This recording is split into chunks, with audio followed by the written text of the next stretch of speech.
When was the last time that you felt genuinely happy?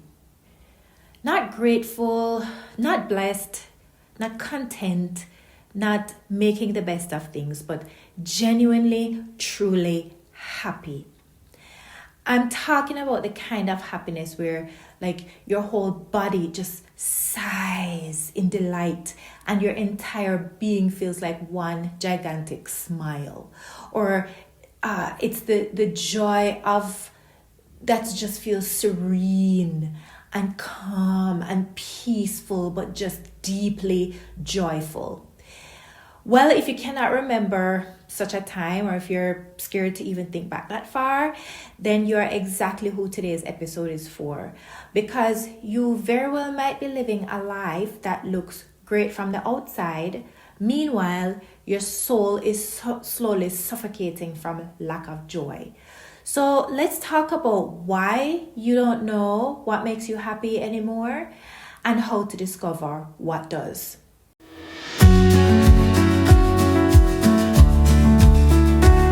Welcome to the Confident Christian Woman podcast, where we tackle questions about things that have been keeping you stuck in unfulfillment, dissatisfaction, or straight up misery. This is where you'll find the help you need to move forward from confusion, fear, or self-doubt into joy, fulfillment, and peace. This is where we become confident Christian women who not only believe, we obey. Now, let's dive in.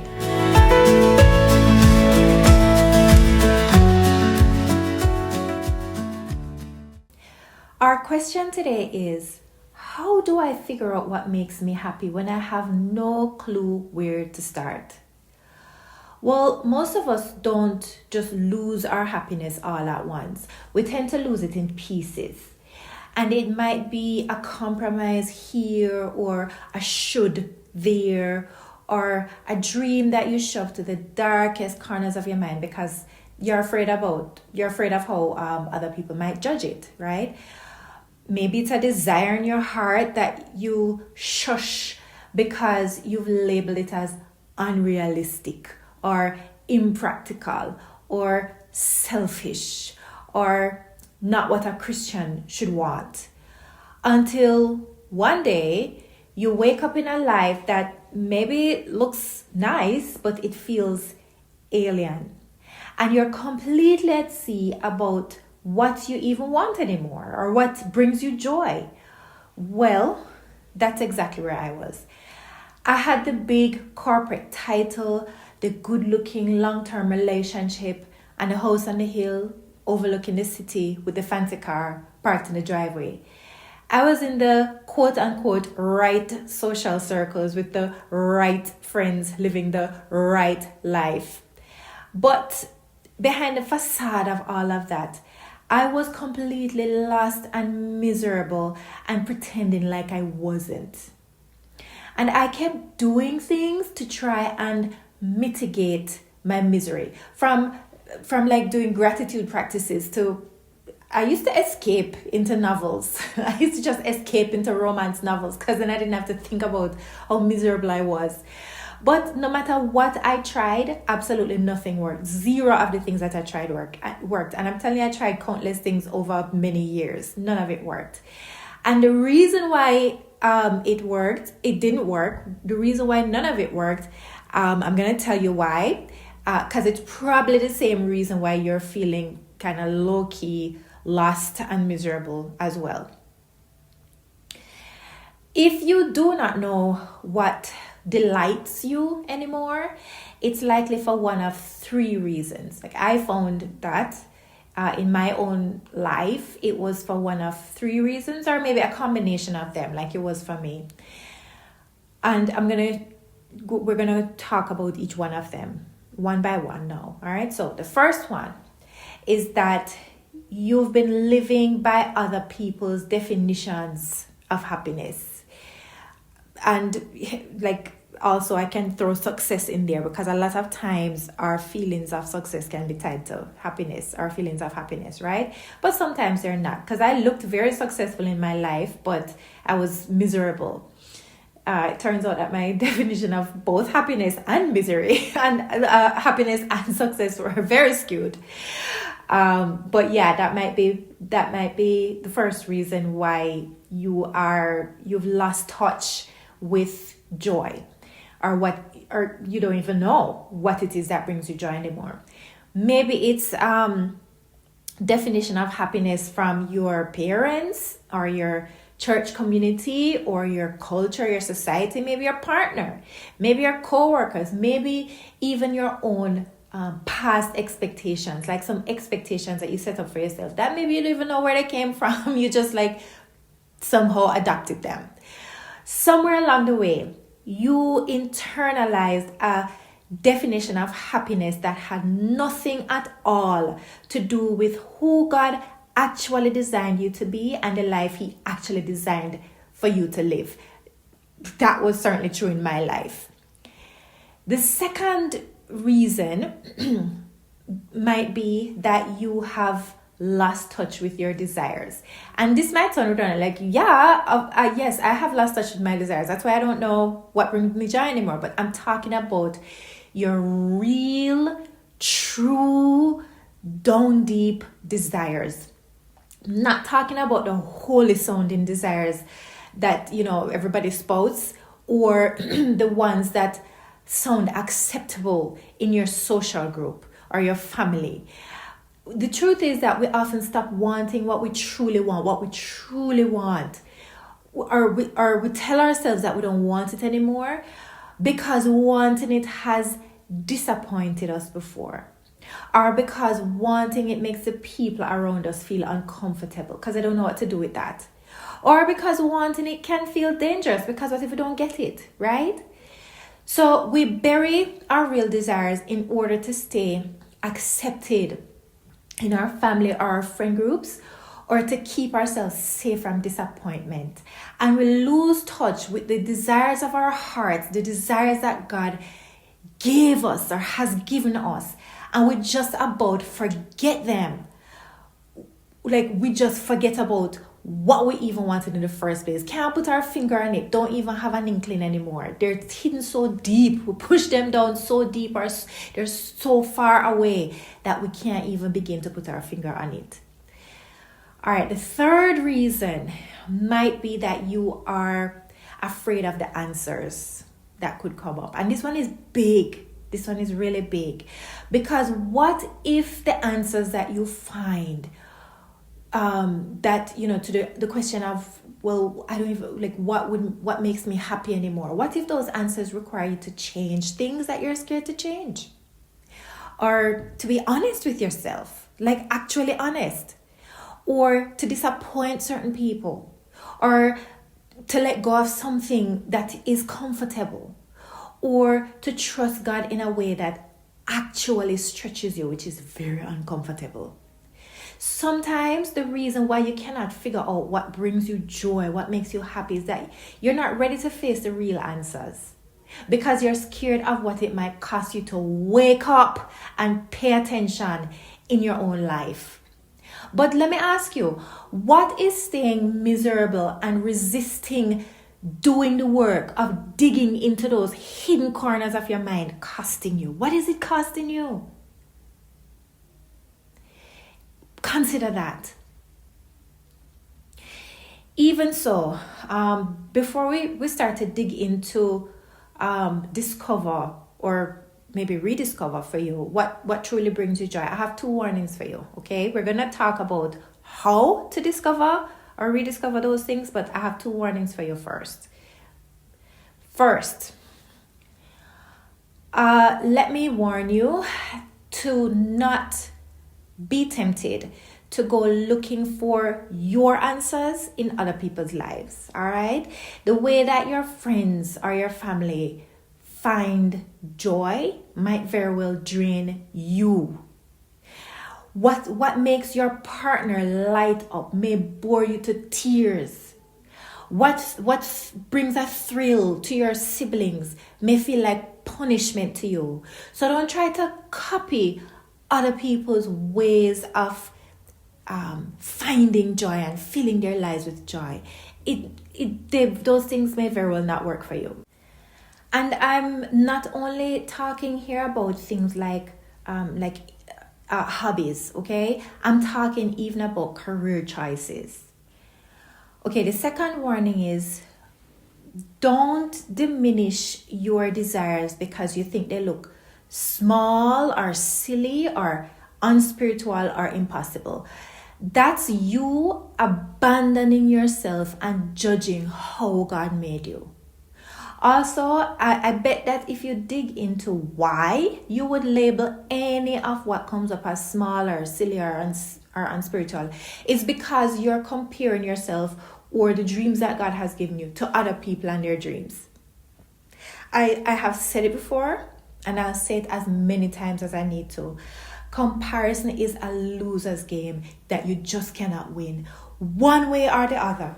You always end up feeling awful about yourself. So why even bother to play? Like, what's the point?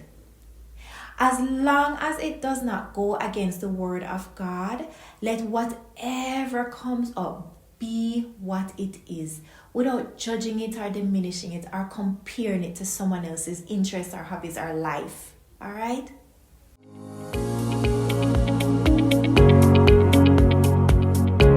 Hey, can I ask for a quick favor? If you've been finding value in the show, would you take a quick minute to rate and review it?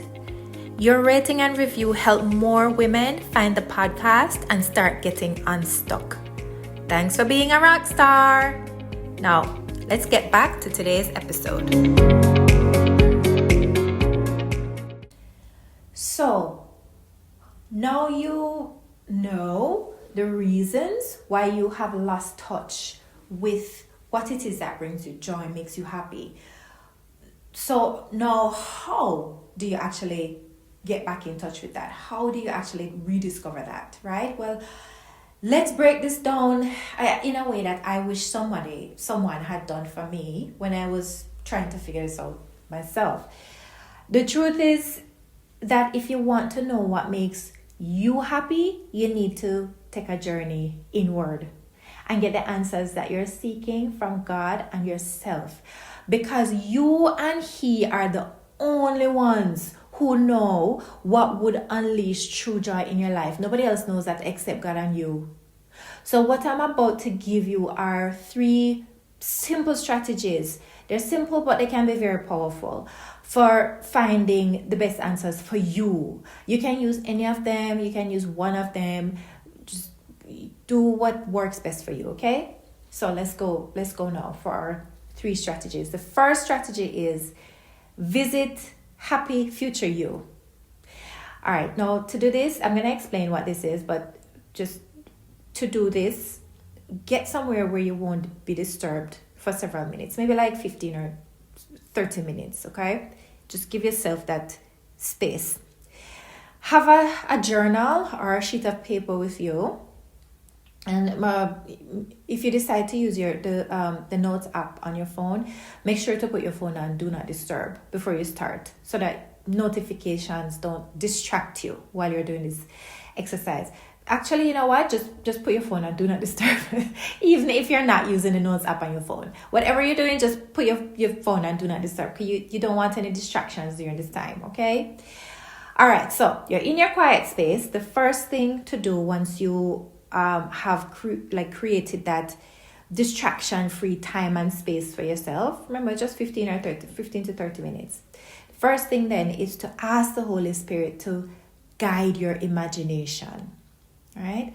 Then close your eyes and imagine that you're so happy that you can almost feel rainbow sparkles shooting from your pores. That's how happy you are.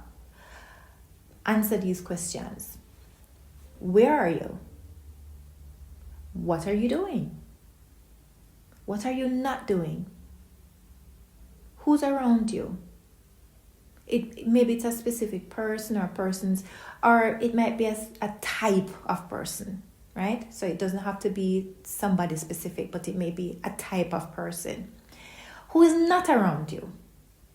What do you see? What do you smell? What do you hear, taste? What do you feel on your skin? Besides joy, What other emotions are you experiencing? All right, write down all of it. Nothing at all that comes up is too small, too big, too weird, too extravagant. Just write down all of it. Don't judge any of it, because I'm going to bet that you will find absolute solid gold in it. And I'm going to tell you how to dig for that gold, how to mine for that gold. So just let your imagination fly free and then write what you've imagined. Once you have done that, then review what it is that you've written to see what themes might be, what themes you notice, right? And that's where this you're gonna find gold. So for example, maybe the theme that you notice is using your creative muscles or a fascination with other cultures. Those can be threads that you kind of tug on to discover or uncover even more answers. Okay, that's the first strategy. All right, the second strategy is to visit happy past you. And that's the you from before you started shrinking away from what you really want, and before disillusionment or disappointment or shame made you cautious about even thinking about what you truly want. All right, so to do this one, again, carve out that time, a few minutes and space for yourself. Again, make sure you have your journal or your paper. And again, make sure you put your phone on Do Not Disturb. All right, then once you get yourself into that space, pray again and ask the Holy Spirit to bring to your mind things that brought you joy that you have forgotten about. All right, so make sure like you have your journal, your paper, your notes app, whatever you're using, and write down everything that comes up. Where were you? What were you doing? Who are you with? What did you see and smell and hear and taste and feel? When was it? Again, don't judge or discard anything as too trivial. Even that one time when you sat on a log at the top of a hill in the crisp morning air, not speaking but just ecstatic, just kind of overflowing with joy as you watch the sun creep up over the horizon and the sky start to explode in a kaleidoscope of colors while birdsong serenaded you, okay? Because now you know that you like quiet time and nature and occasional solitude, right? Just allowing that one memory to surface can tell you so much about yourself and about what it is that you truly desire. So write down all of it, and then again look for themes, because that will be the gold, right, that you can use going forward. All right, the third strategy is to dig into your now. And by this, I don't mean that you should write a gratitude list. Okay, that's not what we're doing here.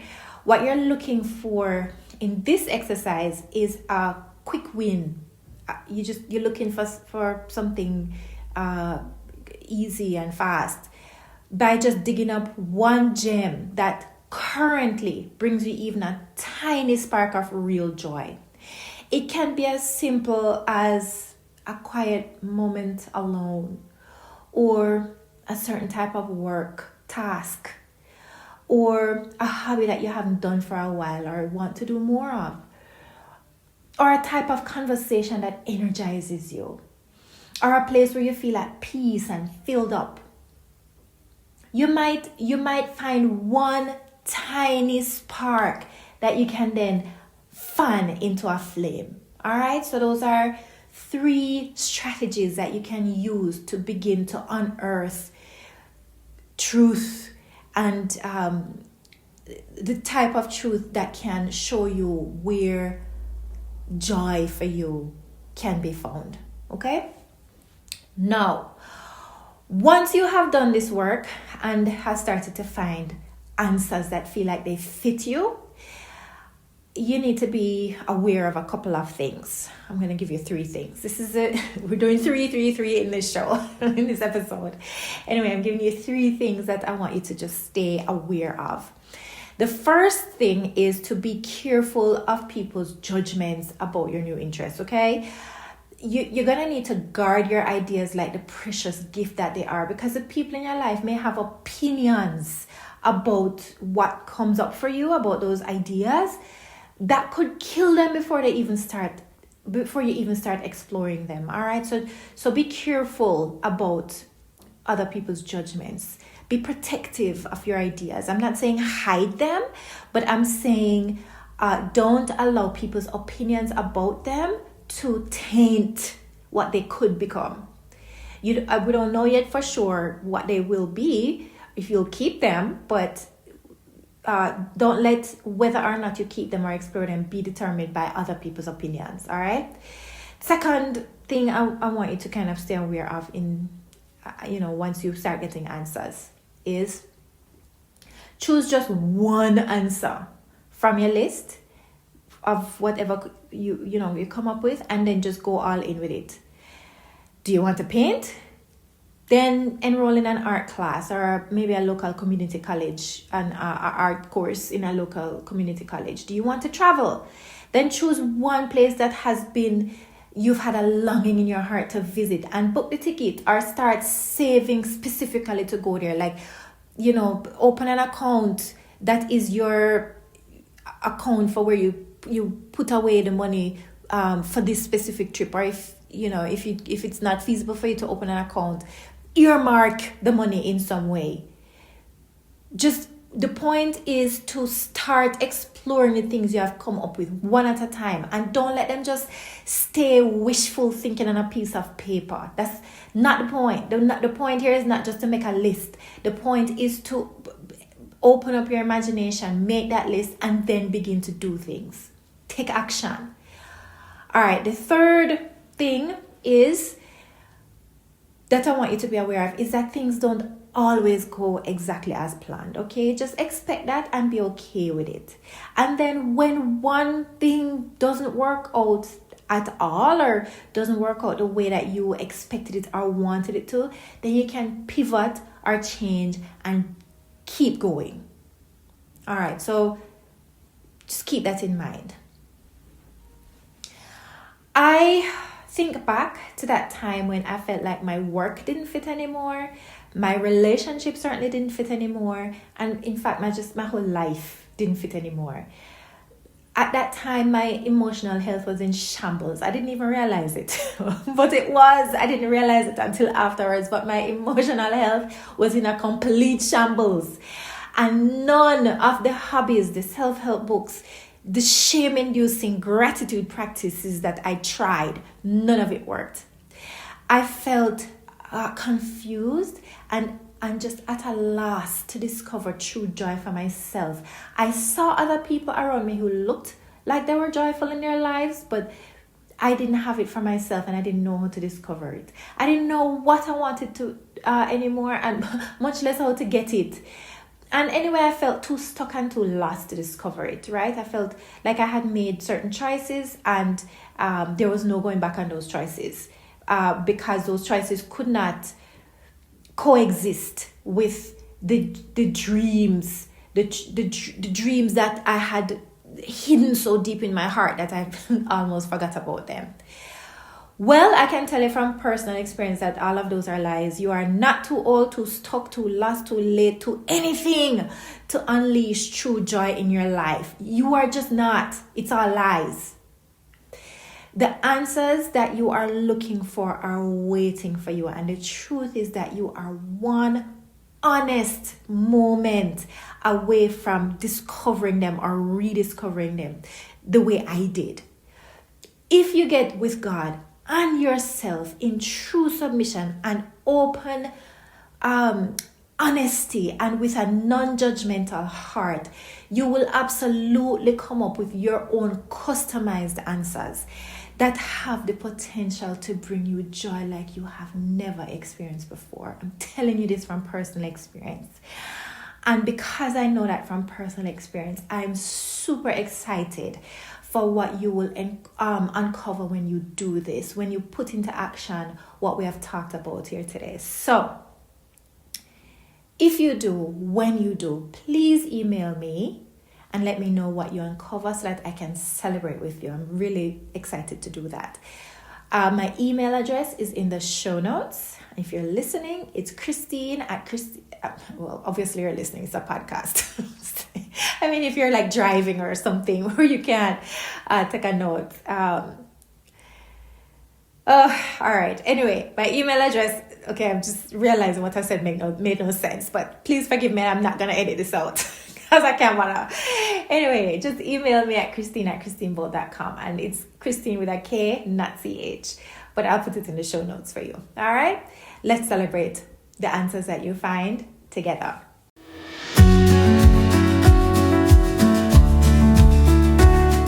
Thanks for listening today. If you'd like extra support, don't forget to grab your free Clarity Roadmap.